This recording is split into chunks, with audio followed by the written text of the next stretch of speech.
Hello, all you coin aficionados out there, and welcome to DC Coin World International Coin Channel.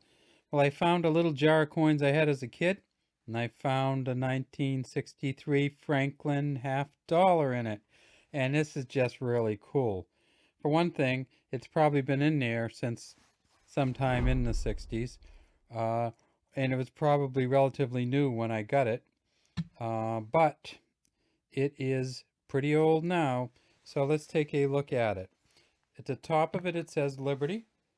At the bottom, it says In God We Trust. And right here under Franklin's chin, it says 1963.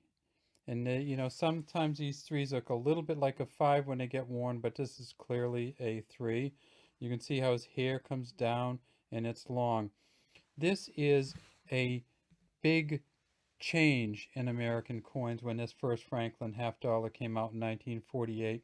This is the first U.S. coin that had ever had a non-president on it. So Benjamin Franklin, of course, never was president. It's not clear to me that he ever even ran for office. I do believe he was the ambassador to France, and of course he was on the Revolutionary Council and in the Constitutional Convention, but he never was president of the United States. So when this came out in 1948, there was a lot of controversy over whether they should put a non-president on a coin. And then when we flip it over, you'll see that there's a lot of controversy, why there was a lot of controversy about the back, when they said that if you put a crack on the back of the coin in the Liberty Bell, it would impugn America's integrity in the world because we showed a cracked Liberty Bell. So we'll take a look at that in a second. But first, let's talk about the features of this coin.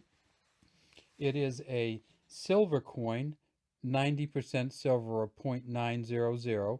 It's 12.5 grams in weight, 30.6 millimeters in diameter, and 2.15 millimeters in thickness. It has a reeded edge, as you can see here. And you can tell it's silver, huh? There's no copper in that baby. All right, when we flip it over, you can see the aforementioned Liberty Bell. Now, this coin is a nice heavy coin.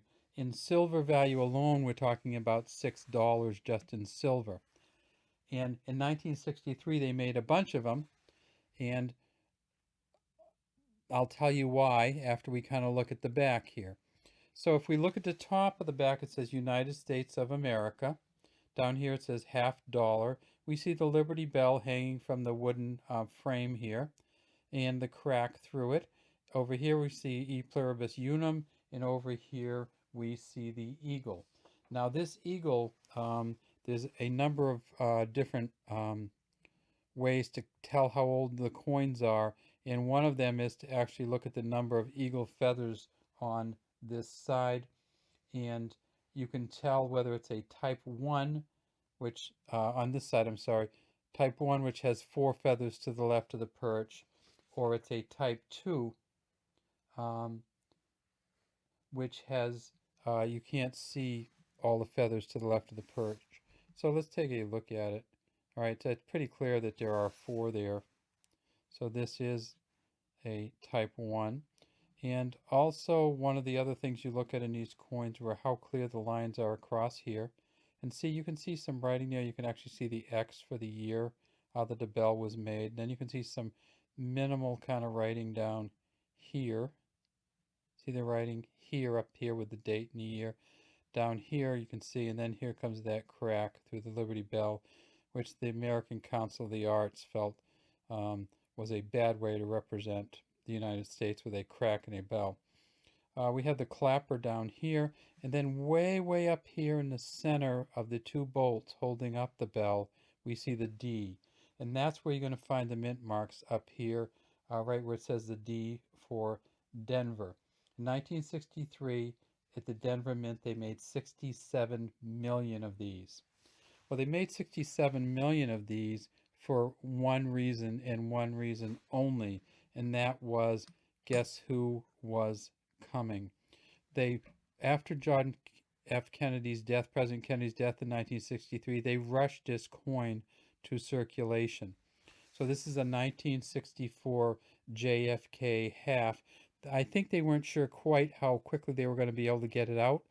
So they minted as many of these 63 Franklins as they could, and that at the time was 67 million of the D's, 22 million of the um, S's, 22 million of the Philadelphias, and 3.075 million of the um, proof coins. Now, when we start looking at these coins, so if there was almost 100 million of these made, that's why it's so easy relatively to find a Franklin 1963. And then when Kennedy's halves came in 1964, this was the first year of the half, and uh, it it came in, actually did come in late in 64 and replaced this. They never took these out of circulation, but the reason that they ended the run on the Franklin halves was because of the assassination of John Kennedy.